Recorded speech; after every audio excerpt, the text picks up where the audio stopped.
اب اگر وہ جو کیبل کوڈز کی صورت میں آئی، اگر وہ عوام کے سامنے رکھتے ہیں، عوام کو دکھاتے ہیں، تو اس کا مطلب ہے پبلک ہوگی.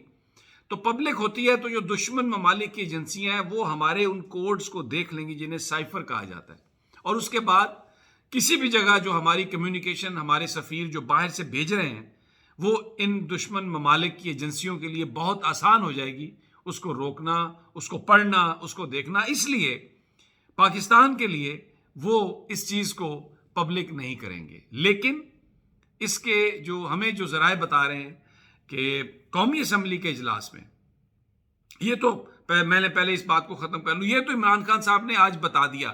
اور کیونکہ اپوزیشن کو پتہ ہے کہ عمران خان یہ نہیں کریں گے اس لیے کہ اس سے پاکستان کا مفاد وابستہ ہے، تو انہوں نے یہ بات کہنا شروع کر دی کہ خط ہے تو دکھاؤ.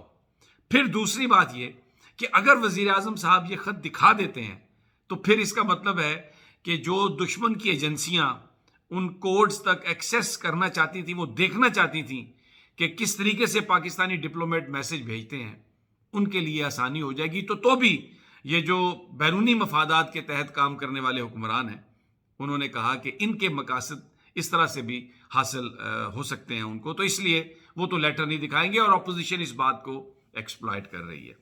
اب یہ جو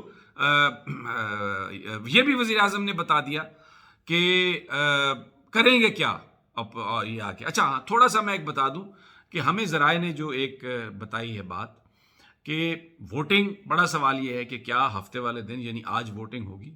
تو میرے سورسز یہ کہہ رہے ہیں ووٹنگ نہیں ہوگی. ووٹنگ اس لیے نہیں ہوگی کہ وہ جو خط ہے اس کا جو مواد ہے اس کو جو ممبران ہیں ان کے سامنے رکھا جائے گا اور اس پر بات کی جائے گی، کیونکہ جو سپریم کورٹ کا آرڈر ہے اس کے تحت اس سیشن کو آپ پروروگ نہیں کر سکتے جب تک تحریک عدم اعتماد کا فیصلہ نہ ہو جائے. تو وزیر اعظم صاحب کی جو پارٹی ہے انہوں نے یہ فیصلہ کیا کہ وہ انفارمیشن جو ہے وہ ضرور سب کے سامنے رکھیں گے کہ انفارمیشن کیا تھی، کیونکہ اس میں تو واضح طور پر تحریک عدم اعتماد کا بھی ذکر ہے اور اس کی کامیابی کے لیے تھریٹن کیا گیا ہے، اور یہ کہا گیا کہ اس کے نتائج ایسے ہوں گے جو آپ کئی دفعہ سن چکے ہیں. تو اس کے بعد اس پہ بحث ہوگی، اور اس بات کا امکان ہے کہ یہ جو بحث ہوگی تو وہ شام کو پھر اجلاس 2-3 دن تک کے لیے اڈجرن کر دیا جائے گا، یعنی ختم نہیں ہوگا اور یہ کاروائی جاری رہے گی. اور جب تک اراکین اس کو پوری طرح دیکھ نہ لیں گے، اس پر اظہار خیال نہیں کر لیں گے، اس وقت تک اس پر ووٹنگ نہیں ہوگی. اور اس کا ایک اور بڑا مقصد بھی ہے، میں آپ کو بتا دیتا ہوں. وزیر اعظم عمران خان یہ چاہتے ہیں کہ کچھ دن مل جائیں. وہ یہ اس کو عدم اعتماد کو روکنے کی کوشش اس لیے نہیں کریں گے کہ ان کو یہ پتہ ہے کہ وہ کوئی ممبران کو اپنے ساتھ ملا لیں گے. ان ممبران نے کروڑوں اربوں روپے لیے ہوئے ہیں، امریکہ پیچھے ہے، پھر پاکستان کی اسٹیبلشمنٹ کا بھی ایک کردار ہے، ججز کا بھی ایک، سپریم کورٹ نے بھی ایک جو فیصلہ کر دیا ہے.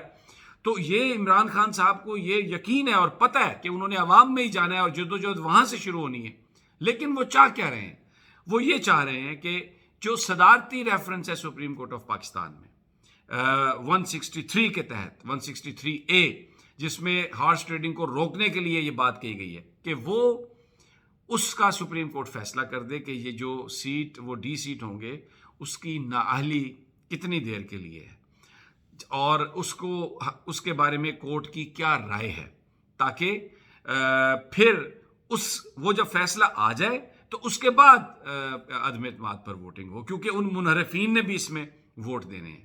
تو اس کے لیے ان کا خیال ہے کہ 2-4-5 دن کے لیے وہ سماعت جو ہے ڈیفینیٹلی سپریم کورٹ اب اس کی کرے گی.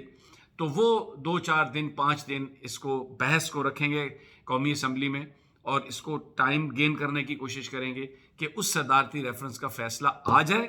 اس کے بعد پھر یہ جو اس پر نو کانفیڈنس جو موشن ہے اس پر ووٹنگ ہو. تو ایک بڑی بھرپور اسٹریٹجی انہوں نے اختیار کی ہے. لیکن آج قوم نے یہ دیکھا کہ وزیر اعظم صاحب نے سپریم کورٹ کے فیصلے پر مایوسی کا اظہار کیا اور اس کو کہا کہ تاریخ اس کا فیصلہ کرے گی، لیکن یہ کہا کہ سپریم کورٹ کا فیصلہ ہم مانیں گے، اور انہوں نے کہا کہ اس پر فوری حوالے سے کارروائی جو ہے وہ کر دی گئی ہے.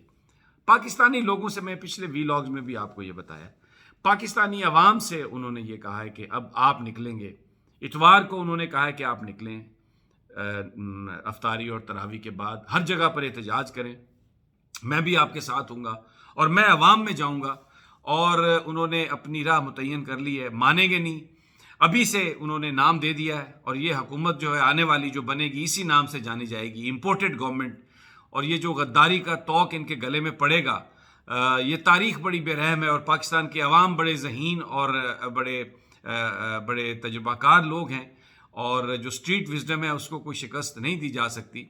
اور یہ نظر آ جائے گا. اور پھر جو کام انہوں نے کرنے ہیں, جو وزیر اعظم صاحب نے گنوا دیے ہیں کہ انہوں نے نیب کو ختم کرنا ہے, اپنے کیسز انہوں نے ختم کرنے ہیں, باہر سے دولت لے کے آنی ہے, تمام جو امپورٹنٹ تعیناتی ہیں وہ کرنے کی کوشش کریں گے تاکہ زیادہ سے زیادہ یہ اپنے لیے آسانیاں لے سکیں, اور پھر وہ جو سارے لوگ باہر بگوڑے ہیں وہ واپس آ سکیں. اسحاق ڈار ہے, اس میں شہباز شریف صاحب کے بچے ہیں, ان کے داماد ہیں, اور ساری فیملی ممبرز ہیں جو باہر چھپے ہوئے ہیں اور جن کے پاس بے پناہ دولت ہے, تو وہ ان کا بندوبست کریں گے, واپس آئیں گے.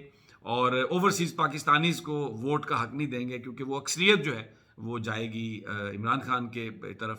جو الیکٹرانک ووٹنگ ہے اس کا خاتمہ کریں گے, وہ یہ نہیں چاہتے, کیونکہ الیکٹرانک ووٹنگ سے جو دھاندلی ہے وہ روکنے میں مدد ملتی ہے. تو یہ انہوں نے آج کھل کر ایک یہ بات کی ہے, اور بھی بہت ساری چیزیں وہ پلان کر رہے ہیں. اگلے وی لاگز میں انشاءاللہ وہ آپ کے ساتھ شیئر کریں گے. اجازت دیجیے, اللہ نگہبان.